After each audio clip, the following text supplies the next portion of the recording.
Dear Charles, dear colleagues, thank you very much. Greetings to you all, and thank you for inviting me.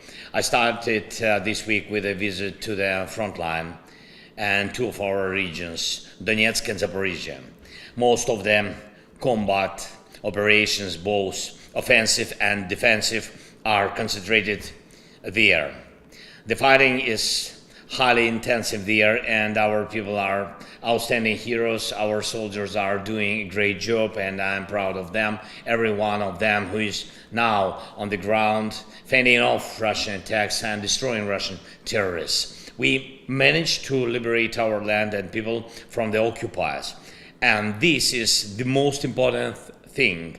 The more successful our soldiers are now, the longer Russia will not pose a threat to Ukraine and our entire Europe. History clearly demonstrates that unsuccessful aggressions always make dictatorships weak. And in fact, this is what we are seeing in Russia right now. And we are seeing their weakness, which we so badly need. The weaker Russia is, and the more its bosses fear mutinies and uprisings, the more they will fear to irritate us. Russia's weakness will make it safe for others, of course, and its defeat will solve the problem of the war. Dear colleagues, partners, I'm grateful to all of you who's helping our defense against Russian aggression. Thank you for every air defense system provided to us. They do save lives, it's truth. And thank you for the European initiative on 1 million shells and rounds for Ukraine, for our tank coalition, and for all the defense packages that have been provided to our country. This is truly historic cooperation for the defense of Europe. Ukraine is grateful to Lithuania and Poland, and we will not allow Russia or its terrorist groups to even try to undermine the security of the Lithuanian and Polish people from the territory of Belarus. For Ukraine, the security of our partners is also our security. Yesterday, by the way, Mr. President Nausėda and President Duda visited Ukraine, and we exchanged assessments of the situation in Belarus and the challenges it presents. Ukraine's position is absolutely clear. Any attempt to blackmail Europe, any attempt to do something against Europe should be treated equally by the whole Europe.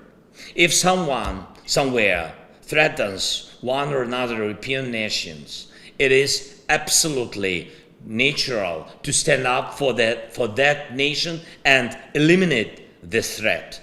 Another important thing to mention in the context of security is sanctions. And I'm grateful for the recently adopted 11th sanctions package of the European Union, which continues the fair policy of pressure on everyone who makes aggression possible. It is important not to stop imposing sanctions. The fewer pauses there are, the less Russia will adapt to the pressure on it, and the less it will think of ways to circumvent the sanctions. And I'm grateful that the 11th sanctions package pays attention to Russia's attempts to circumvent sanctions through third countries.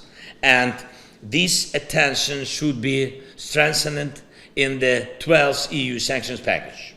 Many of missiles that Russian terrorists are now using against life in Ukraine are newly produced and contain critical components made by companies in the free world.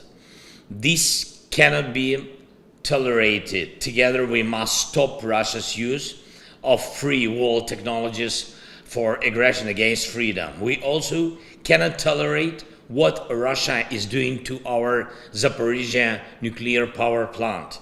Let me remind you that this is the largest nuclear power plant in Europe.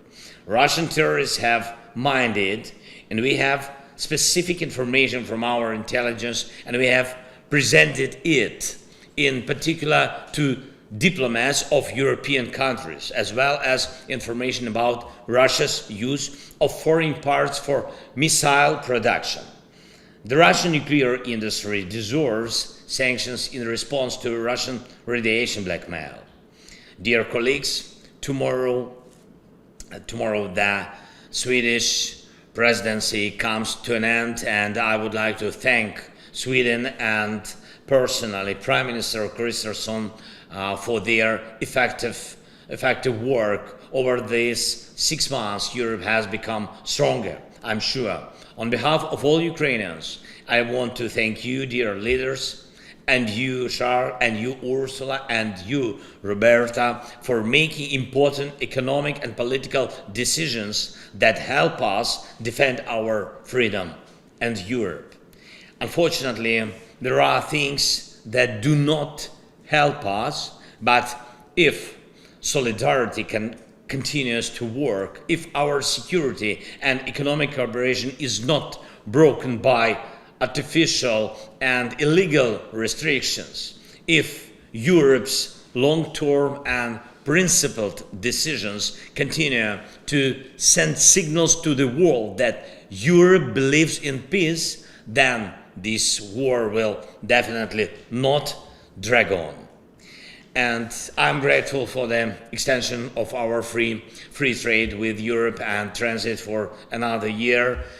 And every manifestation of solidarity, every manifestation of unity is now life-saving. And I'm grateful for the proposal of a long-term financial instrument of the EU in the amount of 50 billion euros announced by the President of the European Commission, von der Leyen.